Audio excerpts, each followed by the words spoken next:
I think that the only thing we have to offer to the world, the only thing is self-portraiture. That's it. No one really sees the world without going through your own eyes.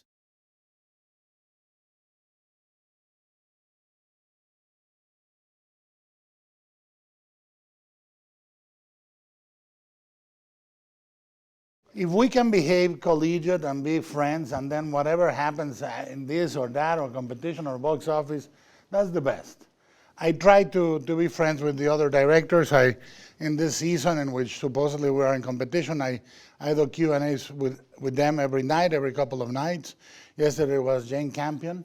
Now it's Paolo Sorrentino tonight. Next week I have a couple. Because at the end of the day, what we do as directors is such a weird craft and so lonely. We are the ones that turn on the lights in the bar, we host the party, clean the puke, and turn off the lights. And everybody says, what? And you tend bar and you make the drinks and you do everything. And at the end of the day, if we don't talk shop, we don't learn. People say, why do you produce? Because I produce a lot, and I produce a lot of first-time directors. I say to learn. And people think, oh, that's cute, that's for the magazines. I learn. In my country, right now, the cultural subsidies have been destroyed by the government. They took them, decades of effort, destroyed, taken out. This is great. AFI is the greatest possibility of discussing shop. And the purpose of this institute is so beautiful, and I must say, it's a privilege to have it. It's such a privilege to have it.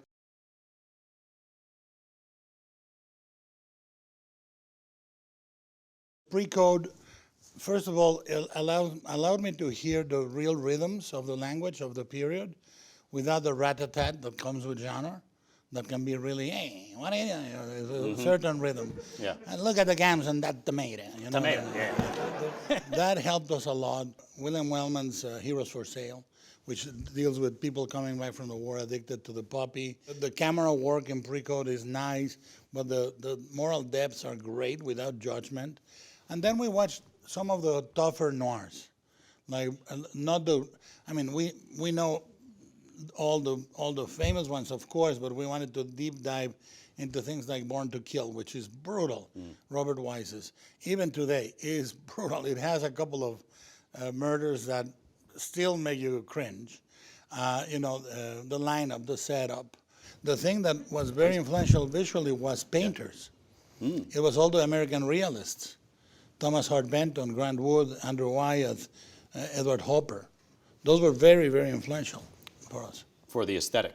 Yeah, and for the theme, because they were occurring at the same time that literature was dealing with the disillusionment of America in the urban industrial era.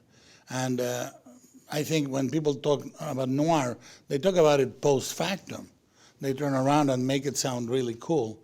But they were writing two-fisted, hard-boiled novels about how rigged this fucking game is, and how the have and have-nots cannot break through without violence and transgression. And those are really things that are alive right now, and things that will be alive with that literature in a vibrant way. We didn't want to make it an artifact. We didn't make it a cinephile artifact. Oh, look at us doing noir. It's like you said, it should be alive. And it should be about now. Yeah. You can see the populist discourse arising everywhere in the world, us falling into belief systems that only confirm what we believe, getting lied with lies that look like truth, is all alive.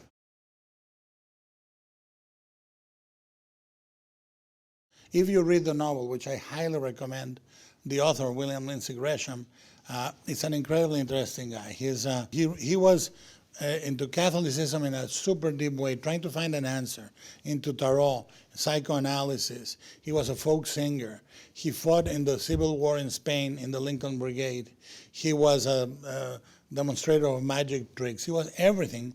And he heard the story of the geek in the mountains in the Pyrenees in Spain from a guy called Hotley, like Clem.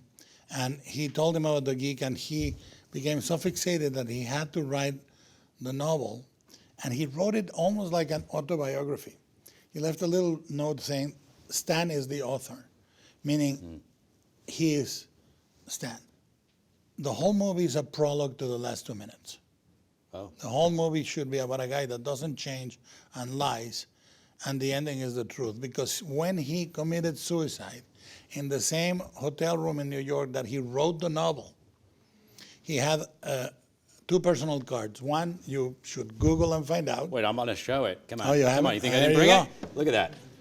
Look at this. This was found in his pockets, right? When This he was killed found in himself. his pockets. You'd rather die than face the truth. And we thought, first of all, that's one of the biggest truisms you will ever find, and 2, that's the movie.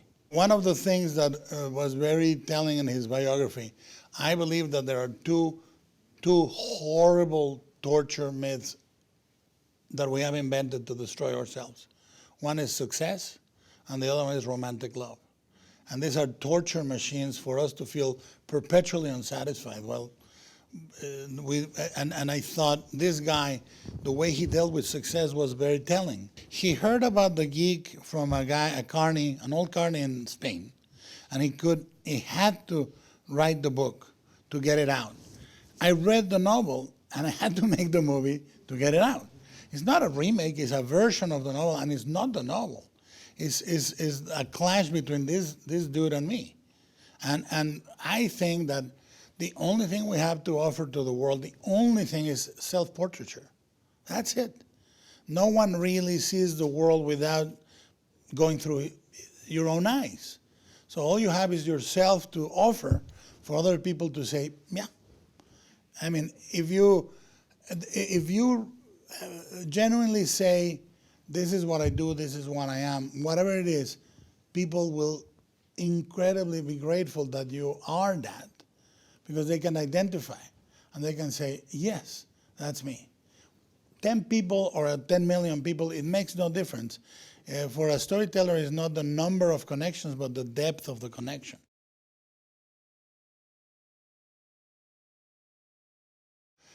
And I was shooting Cate Blanchett and Bradley, and in a master shot, the master of her getting up and say, please elaborate, and go to there. And I was supposed to cut when she says, was she beautiful, your mother? Says to me, right? And I said, cut. And all of a sudden, I found myself watching a movie. I said, oh, this is a great movie. I want to see where they go. And I let it roll, and I was next to the hothead on the techno crane, and I would say, keep going, now go up, and go down, go up. I would direct it into a master completely until he got up, and when he got up, he was Stan.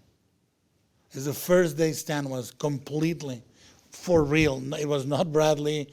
It was like, oh, there's Stan. When he says, I'm not like my father and I never will, blah, blah, blah. It was so intense. And from that day on, every shot became a master. I decided I'm going to change the way I shoot. With these actors, I'm not going to say, oh, no, the little piece I need. No, let's show me. Richard Jenkins said something very beautiful to me. He said, look, if you ask me specifically for this, I'm going to go to the back of the shop, bring you that piece of fabric and unroll it, and that's the fabric you wanted, you're going to buy it, you're going to leave.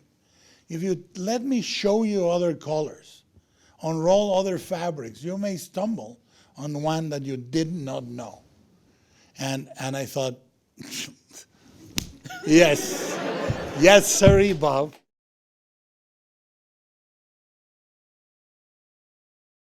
He said, okay, what kind of prep do you think I should do for the character? And I think you should box. I said, you should box twice a week, learn to box, learn to be beaten and beat. You know, because a guy like this in the 1930s, on the road, after Depression era, or during Depression era, needed to have a certain physicality. Mm-hmm. You know, if you see the stars or the actors from that era, you know they have a gravity, that they can fend for themselves in that manner. And I said, that's going to give you a center that will be interesting for you to explore. Right. And it was key in the development of that. Yeah, you feel it. Yeah, yeah, you feel it. Yeah. You definitely feel it. And I think he's never done a part like this.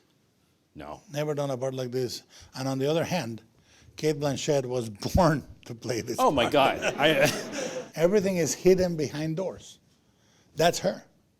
You don't know the whole thing. She slides a door, there's a recorder, another door, there's a safe, another door, there's the toilet.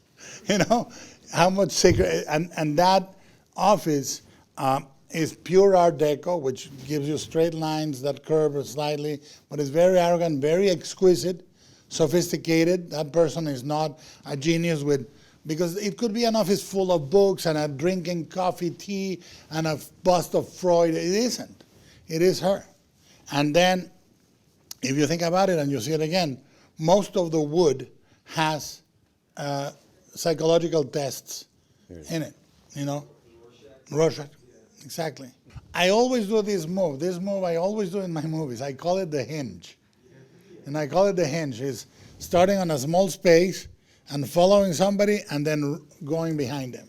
You see it on Crimson Peak, on Pan's Labyrinth, on Hellboy 2, whatever you want. And Kronos. And Kronos is where I discovered the hinge. And it's just because I want the audience to go, ah. The thing with this scene for me is the office and the way she moves are one and the same. When Cate came to me, same meeting that we had with Bradley, she says, what would you say about Lilith? I said, she moves like an alpha predator in its lair, like a lion in exactly the tree that it rests under. And the final thing is, can she feel alive and real in there? Yes. Do you understand the character because of that set? Yes.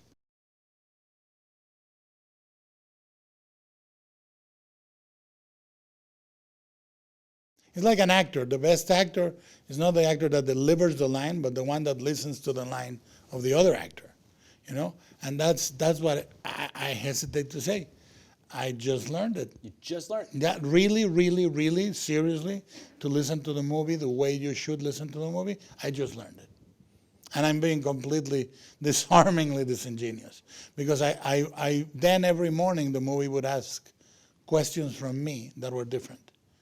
It's never happened. Every morning I prepare everything so beautifully. I design everything within an inch, and then I open myself. I thought. In this movie, I saw what really was opening yourself to it. And no problem became a problem. Everything, I always say, and now I understand, the obstacle is the path. For a director, when people talk about vision, it's such a self-pleasing bunch of shit. Because you prepare, and yes, you have a vision. You have an idea. Vision, what am I, on fucking peyote? You know? You have an idea. You have a language. You break it down in that language and the codification you want. And then you have an experience rather than a vision. With a bunch of really talented people that play ball with you, and it's so much more fulfilling. Really is. And I think it happened at the right time.